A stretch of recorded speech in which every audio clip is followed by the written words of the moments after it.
Rabbi Shaul Rosenblatt. Welcome to the Tikkun Weekly Dava. The Torah portion this week is Shmini. It's the third portion in the book of Leviticus, the book of Vayikra, and it's talking about, a lot of it talks about the kashrus laws, the laws of keeping kosher. But the narrative in this week's portion is about Nadav and Avihu. Nadav and Avihu were the two oldest sons of Aaron, the high priest, Moses' brother. And they brought a sacrifice, an offering, to the temple. And a fire came down from heaven and consumed the offering as well as them.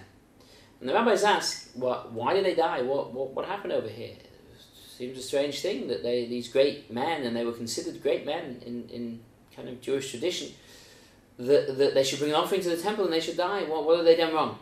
And they give a number of possibilities, a number of reasons. And the one I want to look at is that the rabbis tell us that when at Mount Sinai, when Nadav and Avihu was standing behind Moses and Aaron, the rabbis tell us they said to each other, when are these two old men going to die? When are these two old codgers going to pass on so that we can take over the leadership of the Jewish people? Jewish people needs young and vibrant leadership. Now, mutiny, which is what this might seem, is a serious failure. And it's kind of understandable, I guess, what happened. However, there's another medrash, another rabbinic tradition that we have, which kind of makes that a little harder to understand.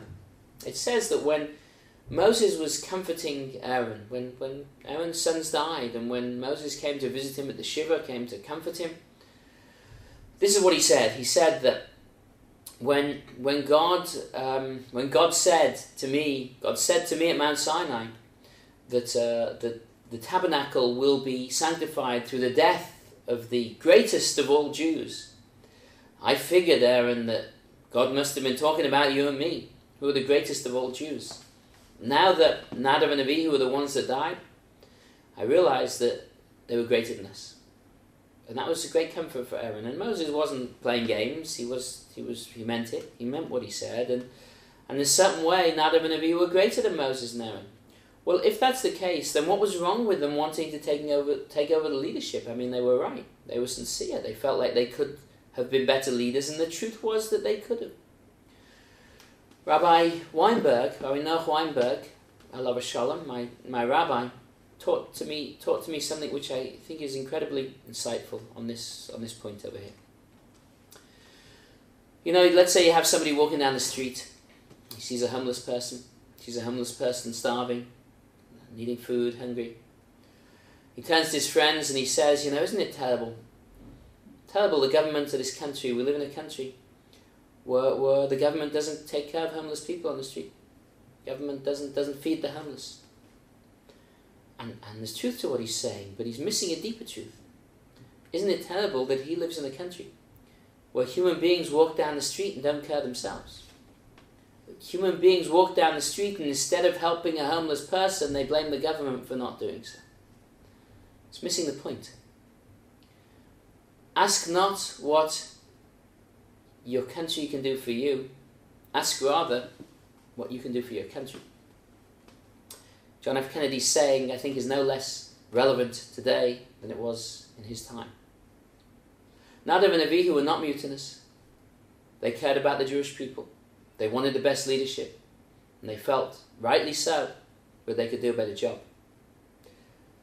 But they should have started leading. They should have taken responsibility. They should have done something. They shouldn't have been waiting for leadership to be handed to them. They should have done what needed to be done when they saw that it needed doing. We too. We can't wait around for leadership to be thrust upon us.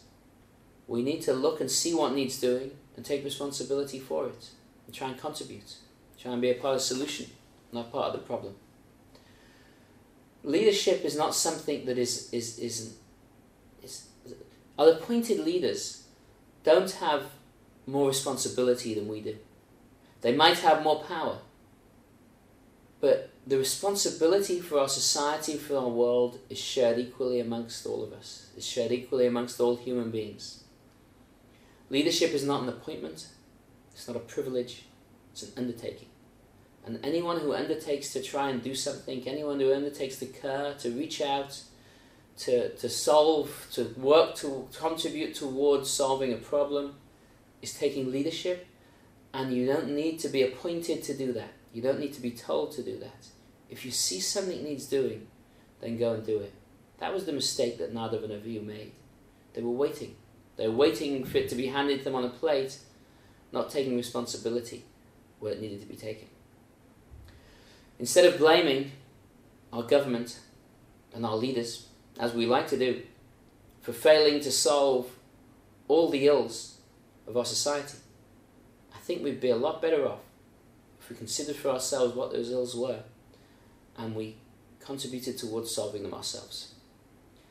Wish you all a Shabbat Shalom, and if you're interested in finding out more about Tikkun, about what we do, about our programs, about some of the ideas we've been talking about, please log on to our website, tikkun with 1k.co.uk.